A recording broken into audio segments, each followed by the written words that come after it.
really wasn't expecting to make a video out of this, especially that it's like a 13-year-old movie. But I recently went to the cinema to watch this in a 4D format, and for those of you that aren't familiar with what that format is, it's essentially watching that 3D film, but the cinema kind of does stuff while you're watching it. For example, your chair would move, or it blows wind into your face, or there's vibrations, or even sometimes splashes water at you. And it does so syncing up to what's happening into the story. So if a character falls over, you get that vibration in your chair, for example. Plus, I hadn't even seen this film for like 5 or 6 years, probably at least anyway. And just coming out of the cinema, God, it was entertaining as fuck. So yeah, let's just call this a review of it, I guess.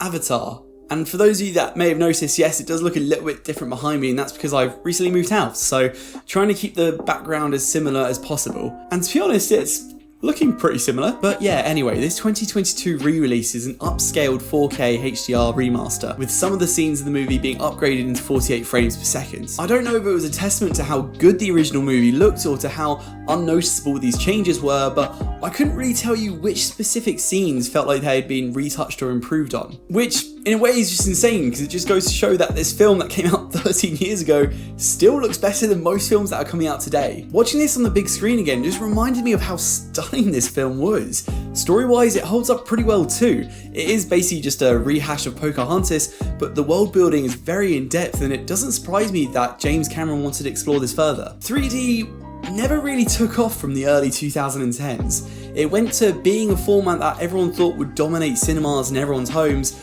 to now becoming a thing that I don't think we very rarely see now. And it's clear to see that Avatar's going to be what makes the industry revisit this 3D format, even if it's just for this franchise. The 3D is just incredible. It does well to enhance those eye-popping visuals, yet still manages to stay subtle and blends in well with the overall film. The 4D, or 4DX as it's called in the UK, was just on a whole nother level. The seats are moving when you're riding with the horses, you get tilted forward as the character's looking down the tall tree in Pandora, and when you have the banshees flying, the seats mirror that movement of the wings and you're moving at the same time in synchronization.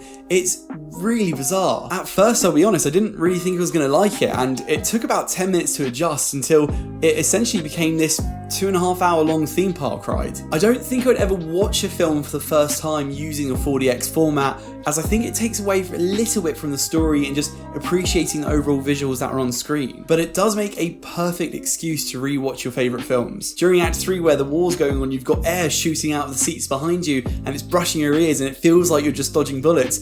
Honestly, it's wild. And also, topping off this whole experience, I wasn't actually aware of this, but you also get a 3/4 minute teaser into Avatar 2. And good God, that film just looks breathtaking, even compared to the first film. It gives you this really good idea of what those visuals are going to look like, as most of the film seems to be predominantly underwater. I really think this is worth rewatching again. Unless you have your own personal cinema at home, you're never really going to get that full 3D massive screen experience elsewhere, and it still looks better than most films coming out today. And seeing it in 4D was a real nice added bonus. In the UK, you can go to Cineworld to see 4DX films, and I think in America it's AMC Theatres. If you're curious, it's worth doing a bit of research online just to find out where your nearest 4DX screen is. Anyways, that's it for me today. Let me know if you're going to go to watch Avatar in the cinemas again before Avatar 2 comes out, or if you're not fussed. Let me know in the comments down below, and as always, stay tuned for more reviews on movies, anime, and video games. Until next one, guys, take care. Bye bye.